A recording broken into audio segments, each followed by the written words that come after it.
Shemai friendy and welcome back to my channel. My name's CaitlinAnwyn for anyone who's new here, and let's get back into building in Planet Zoo.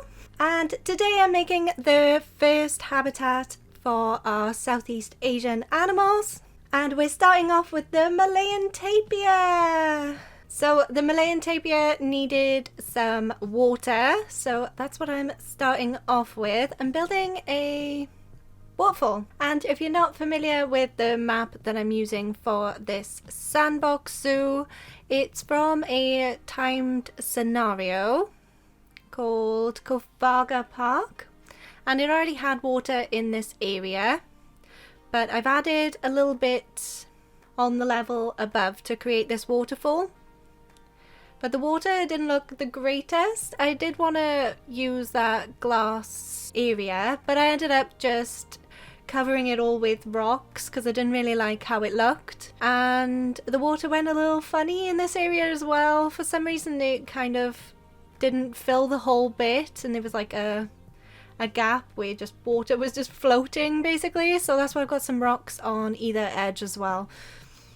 Little odd, but it was fine. We will fix it with rocks, lots and lots of rocks. And it ended up making the waterfall a bit more interesting anyway. And I'm using the tropical rocks because Malayan tapirs are from the tropical climates of Southeast Asia. So I thought I would blend that in a little bit, and they're the rocks that are kind of native to this park as well, so it all fits in nicely. Now we've got that glass bit all covered, now onto water effects, which are my new favourite thing. From my last sandbox build, I used loads of water effects, and I just got a little bit more comfortable building around with these effects now, so I wanted to do a little feature here for the water. I wish you could hide those little effect button things.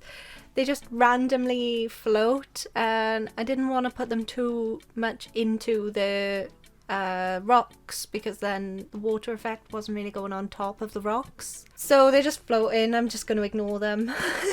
And it was quite nice because I used the top of the waterfall to kind of make an effect that the water was splashing off the rocks, because I hadn't put them all flat on this area. I kind of had it kind of splishing over the rocks as well, which made it look really nice. Like, it's not just a flat waterfall, I've got some like splishy bits. And this is pretty much the first look for the elevated pathways too. So I wanted it around the water so that elevated path could the guests could see the tapirs swimming around, and then the one that's like just next to the ground is going to be for like a ground view of them. Even though it's an elevated pathway, you can kind of see the habitats from two different angles.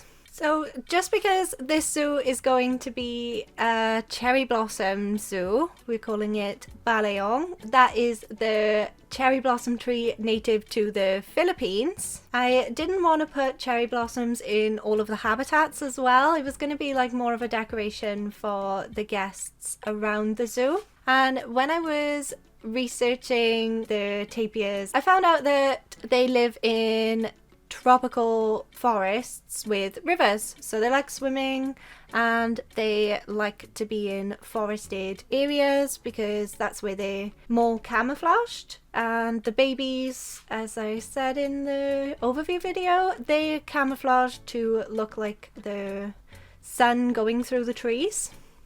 And I found this forest in Thailand, and it's a mangrove forest, and basically all of the ground is covered in the roots of the mangrove trees. And I didn't have mangrove roots, but I did have strangler fig roots. So that's what I'm doing here. I had to plan it out that it would be along the water because that's where the mangrove trees grow. But I didn't think the tapirs could walk along all of these like gnarly roots. I'm guessing they can in the wild, but I don't think they can, they definitely can't in Planet Zoo. And obviously I hadn't like play tested this quite yet. I didn't even have an animal in for the majority of this. So I just wanted to kind of line one edge of the water in these Strangler Fig Roots. I bundled a little block of them together into a group so I could duplicate them, because otherwise this would have just taken me days. And I love the little cheat with grouping things and duplicating it, but if it's in the game, is it a cheat? I didn't want to keep the elevated pathway off the whole time, just so I could like kind of work around it. And I do tie in the elevated pathway into all of these Strangler Fig Roots as well. And they're just such pretty trees, aren't they? They've got really nice details in them. I really like the Strangler Figs. I use them quite a lot. The one that kind of twists is my favourite. So once I'd mapped out where I wanted the bigger trees to go, I wanted to cover a bit more of the ground in the Strangler Fig Roots. So it wasn't all in just one dead straight line. I kind of wanted it to look a little bit more curvy and natural. We're going with like curviness in this Balayong zoo to go with like the cherry blossom roots, cherry blossom branches. I got roots on my mind. I've had a bit of a pamper week or self-love week of doing things that bring me joy. And building and being creative is definitely one of them. I've spent like 3 hours building this habitat, and I really enjoyed doing the roots and kind of trying to replicate something from nature. But I've also had a bit of pamper and chill out session after I've been working on these habitats. I had my nails done and I feel fabulous. I haven't done my nails since like lockdown started really. I got my own like gel kit. So me and my mum had a bit of a pamper session and I am feeling fabulous with my hollow glitter. And then I thought, seeing as I was feeling great with my nails, I would curl my hair. What do you do for pick me up? Like some self-love, or like getting dressed. Getting out of your pajamas for a change and doing your hair, putting some makeup on. Purple's my favourite colour, so I'm feeling all of the purple today, even my purple nails. I love baking too. That brings me so much joy, especially like eating it afterwards. And that's kind of what people need at the moment, isn't it? I know everyone was talking about it when everything started last year, but it's not like fully over yet. I know for certain it isn't in the UK at least. We're getting there, but it's not over yet. So you've still got to spend some time making yourself feel good, don't you?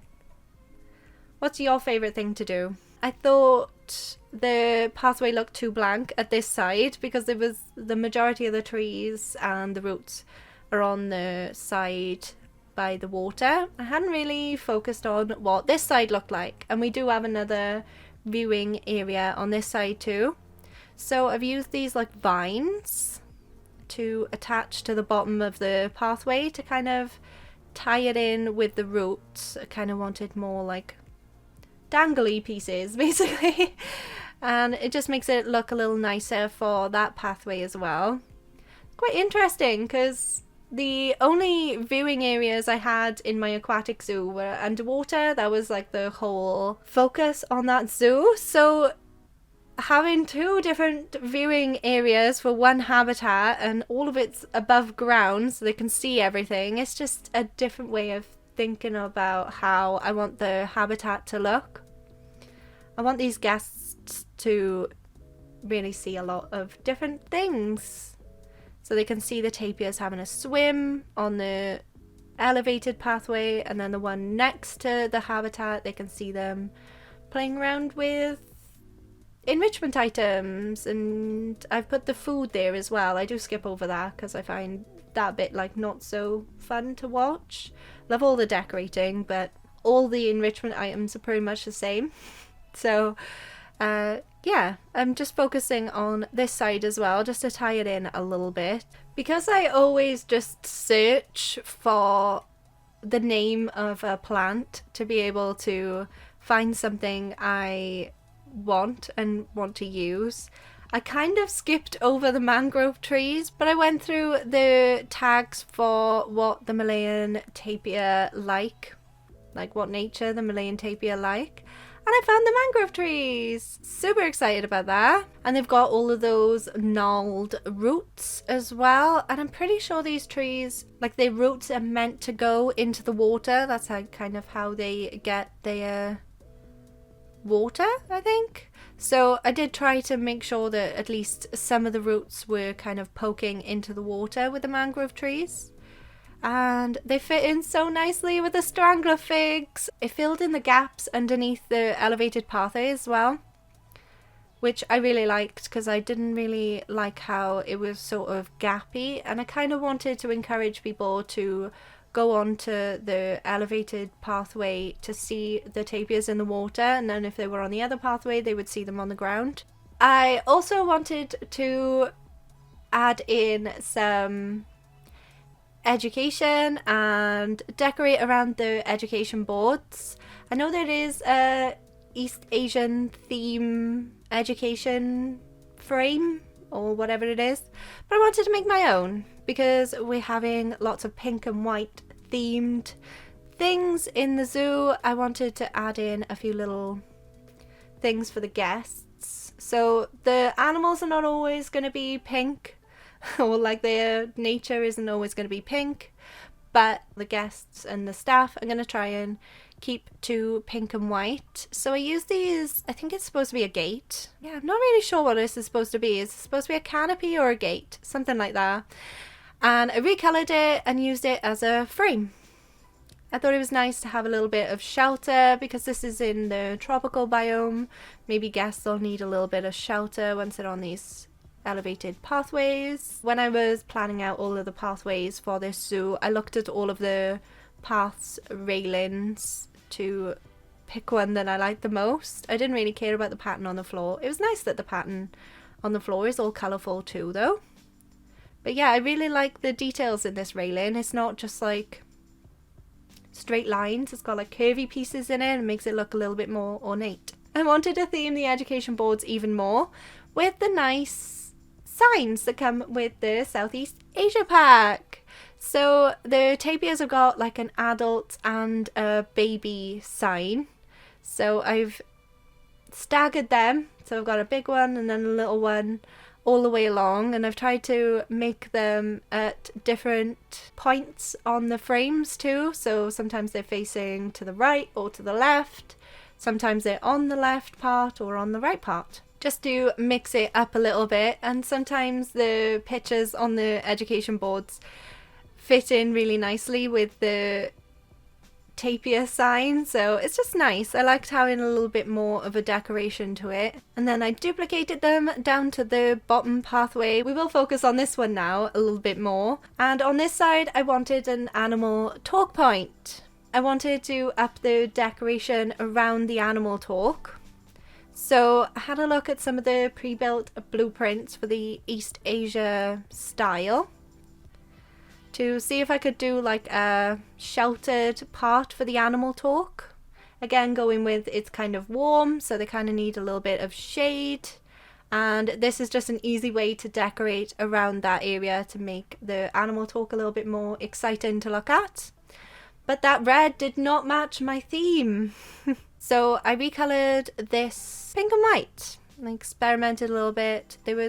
These like curvy pieces were nice, but I didn't really like how they were striped like that, so I changed them all to white, I think.